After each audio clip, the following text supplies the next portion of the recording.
بسم اللہ الرحمن الرحیم۔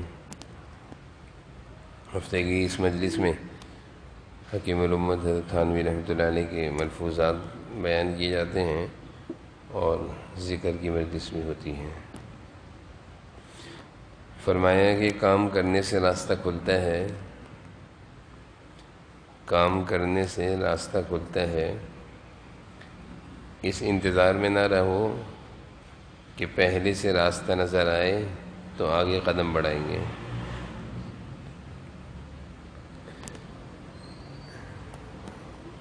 کام کرنے سے راستہ کھلتا ہے، یہ حضرت کا ایک ملفوظ ہے جو ہماری تربیت کے لیے ہے۔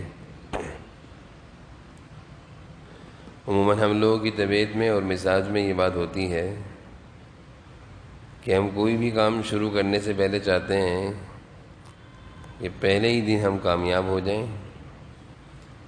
پہلے ہی دن پھل آنے لگ جائیں، پہلے ہی دن فوائد ملنا شروع ہو جائیں، پہلے ہی دن نفع مل جائے،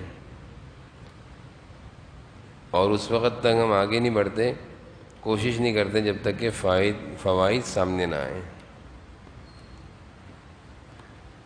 تو یہ ہمیں ایک دھوکہ ہو جاتا ہے جس کی وجہ سے ہم کام سے رک جاتے ہیں۔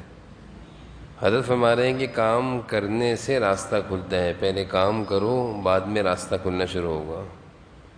اس انتظار میں نہ رہو کہ پہلے راستہ نظر آئے پھر آگے قدم بڑھائیں گے۔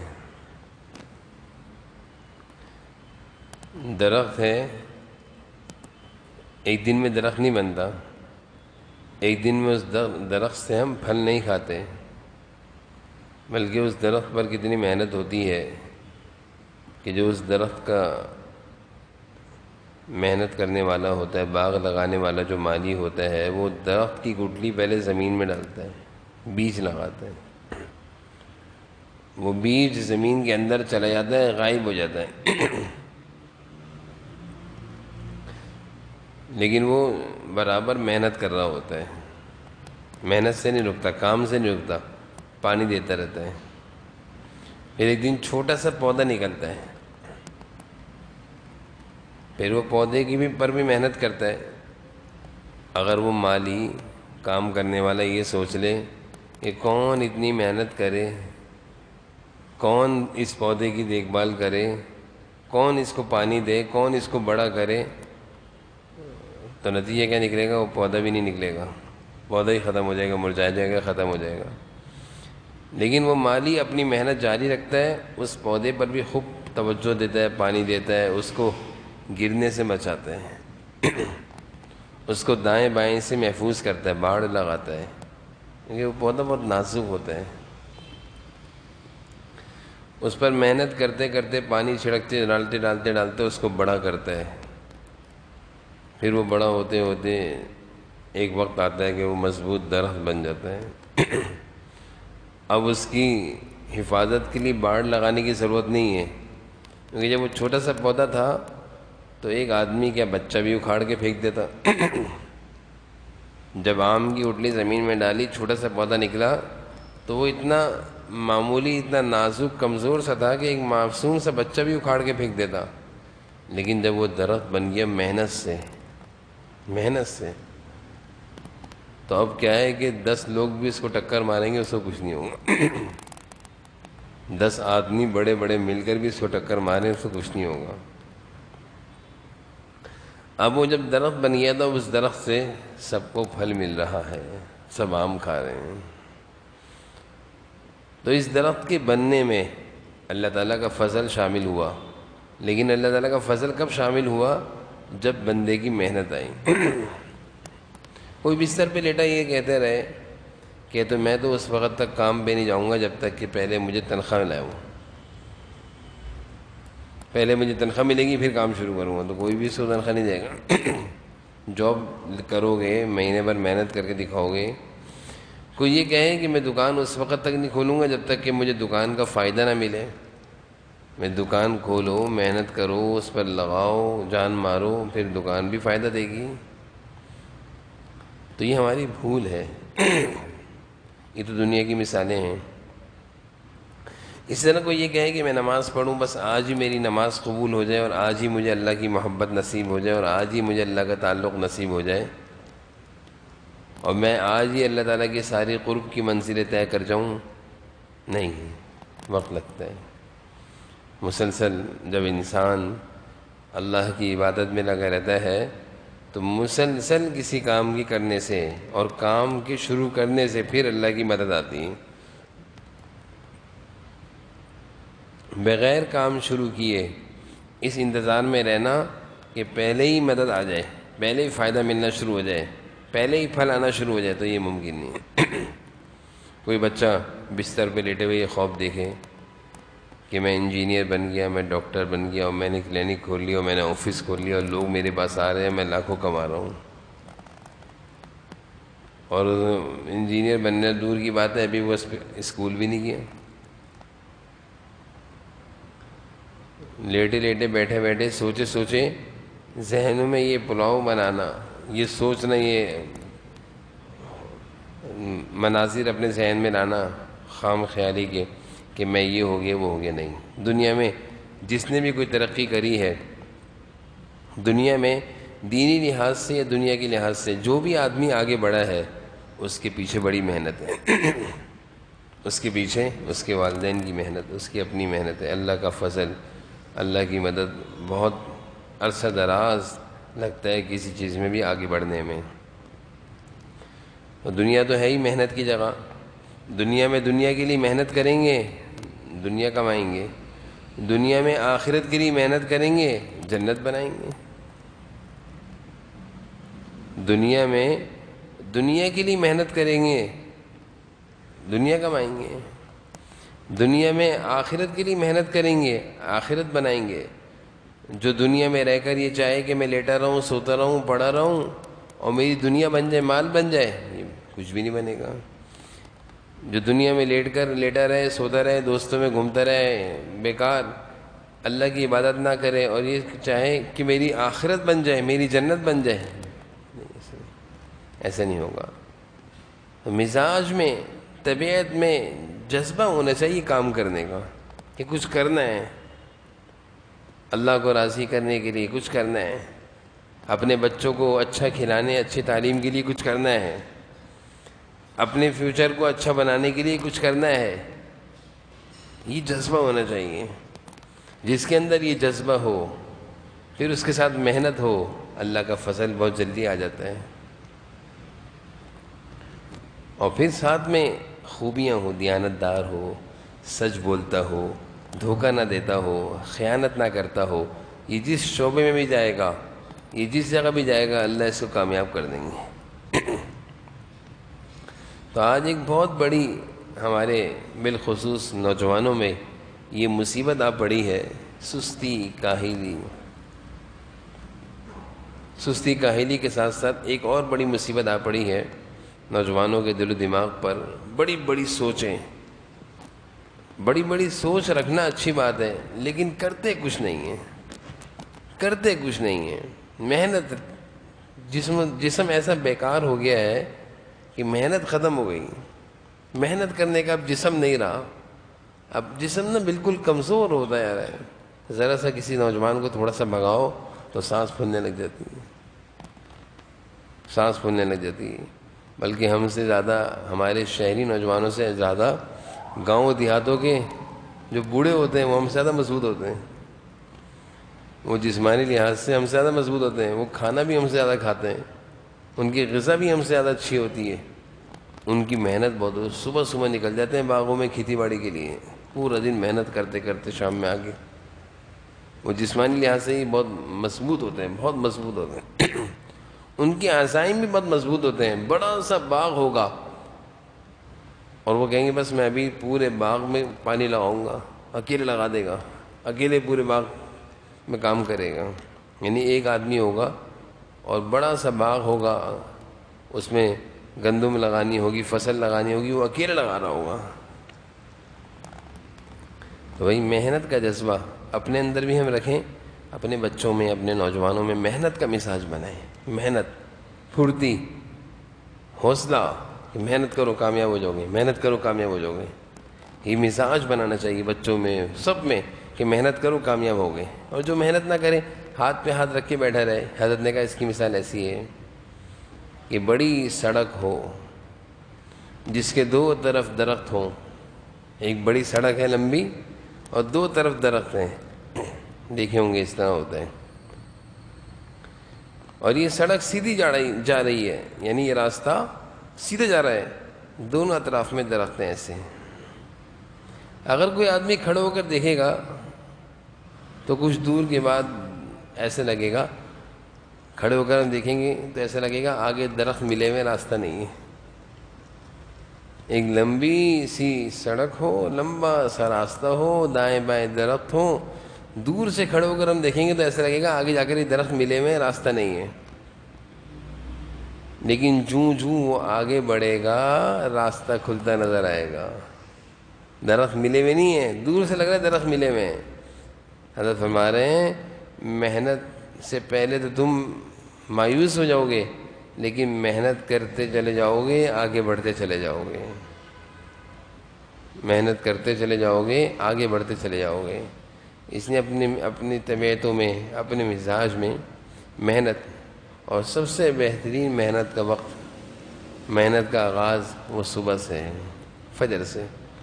جو صبح سو گیا، جس کی صبح سورج جس نے نہیں دیکھا نکلتا ہوا، اور سورج نکلنے سے پہلے کی صبح جس نے نہیں دیکھی، یہ ہر لحاظ سے پیچھے رہ جائے گا، ترقیاں نہیں دیکھ سکتا۔ یہ محنت کا وقت صبح ہے، صبح سے نکلے انسان اپنے کام کے لیے، اپنی مزدوری کے لیے، اپنے ملازمت کے لیے، جو بھی کام کرنا ہے صبح سے نکلے۔ تو محنت کا اصل وقت صبح ہے۔ میں نے پہلے بھی عرض کیا کہ جو ہمارے ہاں محنت کا وقت شروع ہوتا ہے نا 12 بجے کے بعد، یہ بے برکتی کا وقت ہے۔ 12 بجے تو قیلولے کا وقت شروع ہو جاتا ہے، سونے کا وقت دوپہر کو۔ حضور صلی اللہ علیہ وسلم کے زمانے میں قیلولہ کیا جاتا تھا، دوپہر کو آدھے ایک گھنٹے کی نیند سنت ہے، کیونکہ وہاں پہ صبح تہجد سے اٹھایا جاتا تھا۔ جب ایک انسان صبح تہجد سے اٹھا ہوا ہے تو 12 بجے کے ٹائم اس کی طبیعت گرنا شروع ہوتی ہے۔ 12 بجے جب وہ قیلولہ کرتا ہے تو اس سے جسم دوبارہ چارج ہو جاتا ہے، اب وہ رات تک کام میں لگا رہتا ہے۔ یہ سنت ہے، لیکن اب معلوم ہی چلا کہ یہ سنت ہمارے درمیان سے تو ختم ہو گئی، کیونکہ ہم لوگ تو اٹھتے ہیں 11 بجے، 12 بجے کیسے سوئیں گے۔ لیکن میں نے سنا ہے کہ دوسرے ملکوں میں، غیر مسلم ممالک میں اس پر عمل ہو رہا ہے۔ وہ ہمارے نبی صلی اللہ علیہ وسلم کے طریقوں پر ریسرچ کرتے ہیں، فائدے نظر آتے ہیں، اس پر عمل کرتے ہیں۔ مسلمان اپنے نبی کی سنتوں سے محروم ہے، فائدوں سے محروم ہے۔ تو دوسرے ممالک میں جہاں محنت زیادہ ہوتی ہیں وہ صبح صبح اٹھ کے اپنے کام میں لگتے ہیں، 12 بجے بریک ہوتا ہے، 12 سے 2 لمبا بریک دیتے ہیں، اسی میں سب سوتے ہیں۔ تو محنت کا اصل وقت وہ صبح ہے۔ اور کبھی انسان مایوس نہ ہو، کسی بھی کام میں کبھی مایوس نہ ہو، ہمت نہ ہارے، حوصلے نہ توڑے، لگے، صبح نکل جائے، اللہ تعالیٰ راستے بنائیں گے۔ پرندہ ہوتا ہے وہ روزانہ صبح صبح روزی کی تلاش میں نکلتا ہے، شام میں جب اپنے گھونسلے میں آتا ہے اس کا پیٹ بھرا ہوا ہوتا ہے۔ وہ نکلتے وقت اس کو کوئی آس امید نہیں ہوتی، لیکن وہ بس اللہ پر بھروسہ کر کے صبح صبح نکل جاتا ہے، اللہ تعالیٰ اس کا پیٹ بھر دیتے ہیں۔ اس لیے کسی بھی کام میں ہمت نہیں ہارنی، حوصلے نہیں توڑنے، محنت کرنی ہے۔ محنت کا وقت صبح ہے، نکلے، روزی کی تلاش میں نکلے، اللہ تعالیٰ کامیاب فرمائیں گے۔ تو حضرت کا یہ واعظ ہے، فرماتے ہیں کہ کام کرنے سے راستہ کھلتا ہے، اس انتظار میں نہ رہو کہ پہلے سے راستہ کھلے تو میں قدم بڑھاؤں۔ پہلے کام کرو، بعد میں راستہ کھلے گا۔ پہلے کام کرو، جیسے کہ حضرت یوسف علیہ السلام کے بارے میں آتا ہے کہ جب زلیخا نے ان کو اپنی طرف مائل کیا تھا اور دروازوں پر تالے لگا دیے تھے، حضرت یوسف علیہ السلام نے یہ نہیں سوچا تالے لگا ہوا ہے کیسے دروازہ کھلے گا۔ ان کی فکر یہ تھی کہ میں نے اس گناہ سے بچنا ہے بس۔ تو وہ دروازے کی طرف دوڑے، اپنا کام کیا، اللہ نے دروازے کھول دیے، تالے توڑ دیے. تو ہماری فکر ہوگی کہ ہم نے کچھ کرنا ہے، دنیا میں بھی کچھ کرنا ہے، اپنی بیوی بچوں کے لیے، اپنے والدین کے لیے، اپنے مسلمانوں کے لیے، اور آخرت کے لیے بھی کچھ کرنا ہے. جب یہ ہماری سوچ اور فکر ہوگی تو اس سوچ اور فکر پر اللہ دنیا میں بھی ہمیں نوازیں گے اور ہماری آخرت بھی اچھی بن جائے گی. سوچ یہ رکھیں کہ ہم نے کچھ کرنا ہے. یہ حضرت کا یہ واعظ تھا. آگے حضرت فرماتے ہیں مال کا جمع کرنا مطلقاً خلاف زہد نہیں. مال کا جمع کرنا برا نہیں، البتہ اس مال کے ذریعے گناہ کرنا یہ غلط ہے. میں نے حضرت کے واعظ پہلے بھی اس طرح کا واعظ آیا تھا کہ تھوڑا سا مال اپنے پاس جمع کر کے رکھنا کہ مشکل وقت میں کام آئے، یہ توکل کے خلاف نہیں. بہت سارے لوگ کہتے ہیں بھائی مال جمع کر کے رکھ دو، تمہیں اللہ پر بھروسہ نہیں ہے، اللہ پر بھروسہ کرو، خرچ کر دو سب. نہیں، مال جمع کر کے رکھ کر اللہ پر بھروسہ کرنا تو یہ توکل کے خلاف نہیں ہے. انسان ہے،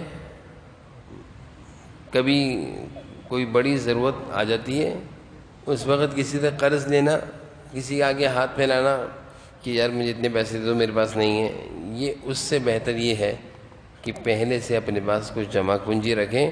خدا نہ کرے کوئی ضرورت پیش آئے تو انسان اپنی طرف سے جو جمع پونجی ہے وہ نکال کے خرچ کرے، کسی سے مانگنے کی نوبت نہ آئے. قرض لینا جائز ہے، قرض مانگنا جائز ہے، لیکن قرض لینے میں مانگنے میں بھی اس علت ہے کہ اگر اس نے منع کر دی تو کیا کر لیں گے. اسی طرح کسی سے سوال کرنا یہ تو غلط ہے، اس میں تو سراسر رسوائی ہے. تو اس سے بہتر راستہ کیا ہے؟ انسان اپنی ضرورت کو جانتا ہے کہ میری کیا ضرورت ہے، اس ضرورت کے پیش نظر اپنی آمدنی میں سے کچھ حصہ الگ کر دیں، اپنی آمدنی میں سے کچھ حصہ الگ کر دیں اور اس کو جمع کرتا رہے، اور جب کبھی ضرورت پڑے تو یہ آمدنی، یہ جو حصہ تھا، یہی کام آئے گا. یہ بھی حضرت کا ایک وعظ ہے. اور جیسے میں نے بار بار عرض کیا کہ بڑوں کی باتیں ہیں، ان کی زندگی کا تجربات ہیں، اور بڑے بھی وہ ہیں جو اللہ والے ہیں. جب انسان دین کے مطابق زندگی گزارتا ہے تو اس کے ہر عمل میں، اس کے ہر بول میں نور ہوتا ہے، نور ہوتا ہے. اللہ والوں کی ہر بات میں نور بھی ہے، اللہ والوں کی ہر بات میں اللہ کی مدد بھی ہے، اور جو بات تقوی کے ساتھ کہی جاتی ہے اس میں کامیابی کی یقینی ہوتی ہے. تو یہ بزرگوں کے ارشادات ہیں جو ہم پڑھتے ہیں، اور ان ارشادات میں اخلاص ہے، نور ہے اور کامیابی ہے. بڑوں کی باتوں میں، بڑے بھی وہ جو اللہ والے ہوں، ان کی بات میں تو بہت زیادہ تاثیر ہوتی ہے، بہت زیادہ فائدہ ہوتا ہے. آگے حضرت نے فرمایا، حضرت حاجی صاحب فرمایا کرتے تھے، حضرت تھانوی رحمۃ اللہ علیہ کے شیخ تھے حضرت حاجی امداد اللہ صاحب مہاجر مکی رحمۃ اللہ علیہ. ان کے بارے میں حضرت تھانوی رحمۃ اللہ علیہ فرما رہے ہیں کہ حضرت حاجی صاحب فرمایا کرتے تھے جمعیت قلب کا اہتمام کرنا چاہیے، جمعیت قلب کا اہتمام کرنا چاہیے. حضرت کو ہر بات میں اس کا بہت اہتمام رہتا تھا کہ قلب کی جمعیت فوت نہ ہو. اس لیے حضرت کو تعلقات سے بہت نفرت تھی، تعلقات سے بہت نفرت تھی، کیونکہ زیادہ تعلق مع اللہ پیدا ہونے میں رکاوٹ بنتے ہیں.